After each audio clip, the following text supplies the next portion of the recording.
Hey everyone, welcome back to another episode of BARD News. I'm your host, Ryder Bard, but you can call me Kyle. Give me one moment.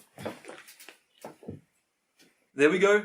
That is a lot better. Quick thing, before we get into the first story, I want to say I apologise for not keeping up with my schedule. A lot of things have been happening behind the scenes. I think from now on, if I don't keep up with my Sunday schedule, I'll be posting videos at least once a week, maybe twice a week in BARD News. Also, I'll be continuing to do my other videos, commentary style videos, things like that, just to keep you guys with a content flow. So let's jump straight into the first story.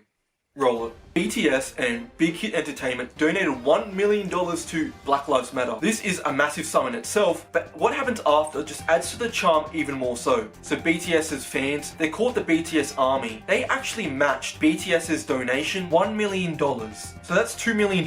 And then I also saw that John Cena, yes, John Cena is in the wrestler, because of BTS and also the BTS Army matching BTS's donation, he also donated $1 million, so that's $3 million, all related to BTS. Now, the reason for BTS donating this, obviously they support Black Lives Matter, but before BTS donated this $1 million, K-pop fan groups around the globe have all been very active in supporting Black Lives Matter all over social streams. If you remember in the last video, I talked about how K-pop groups were trolling White Lives Matter on Twitter and also on Instagram with Whiteout Tuesday. So they've been very active on social media supporting Black Lives Matter. Well, BTS noticed this and they donated $1 million to Black Lives Matter. And then everything occurred afterwards. So altogether, $3 million is a massive sum. Like I said in all my previous videos, all donation links to Black Lives Matter is down in the description. If you can't donate, please raise awareness online and in person. I'm going through my script now. I also said in a tweet that the other day, the K-pop community seems to be one of the early communities in the music industry that come together and achieve things that others would deem impossible, which I stand by that 100%. For the next story today, Rage Against the Machine was trending on Twitter the other day. And you may think,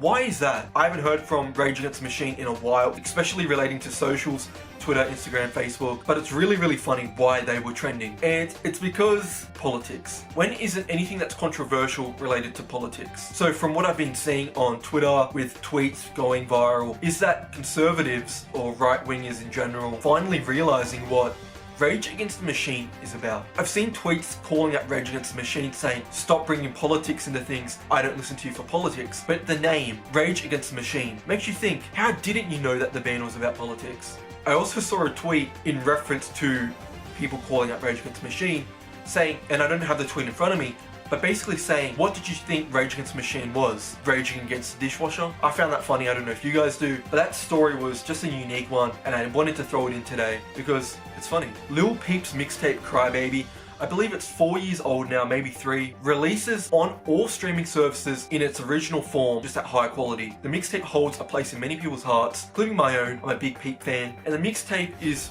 probably one of my favorite pieces of music today. My 3 favorite songs out of the whole mixtape are White Tee, Ghost Girl, and Absolute in Doubt. I'm in love with a ghost girl, all alone in a lonely world. Young punk bitch, fucking on a young bitch.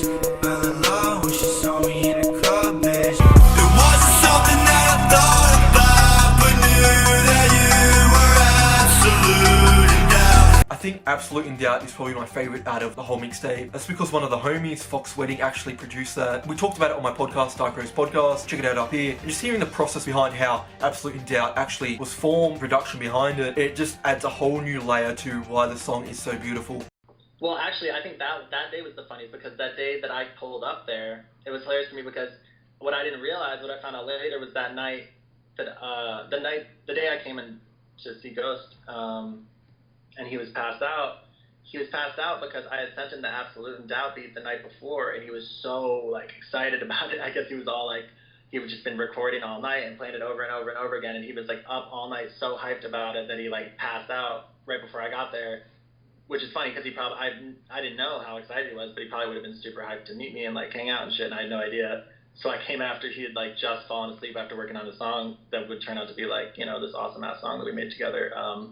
And yeah, he was totally passed out. So that was pretty funny. I know many fans of Peep and Goth Boy Clique in general will be very happy with this decision, and it means that now you can actually listen to it on Spotify or Apple Music. In the past, it was SoundCloud. In the next story for today, Coachella is officially cancelled till 2021. When you think of 2021, it seems so far away, but it's next year. We're already halfway through 2020. According to Billboard, Coachella's parent company, On-Shots Entertainment Group, has laid off a bunch of staff and places other staff on furlough due to coronavirus. A lot of people in the media industry are getting furloughed, which means basically their hours are put on zero, so it looks like people won't be getting dressed up in offensive outfits this year. However, this isn't the only festival that has been cancelled this year due to coronavirus. There has been many, I've talked about it in a previous video. Around March, April, a lot got cancelled. In recent times, Splendour in the Grass, which is an Australian music festival, has been postponed till 2021. So the festival was expected to run in July 2020. However, they're waiting a full year till 2021, so it will be July 2021, Splendour in the Grass will happen. If you have a ticket for this year's Splendour in the Grass, that ticket is still valid for next year's. That is all the news for today. Thank you so much for watching. If you enjoyed this video, please like and subscribe like this sign says up here. I'm your host, Ryder Bard,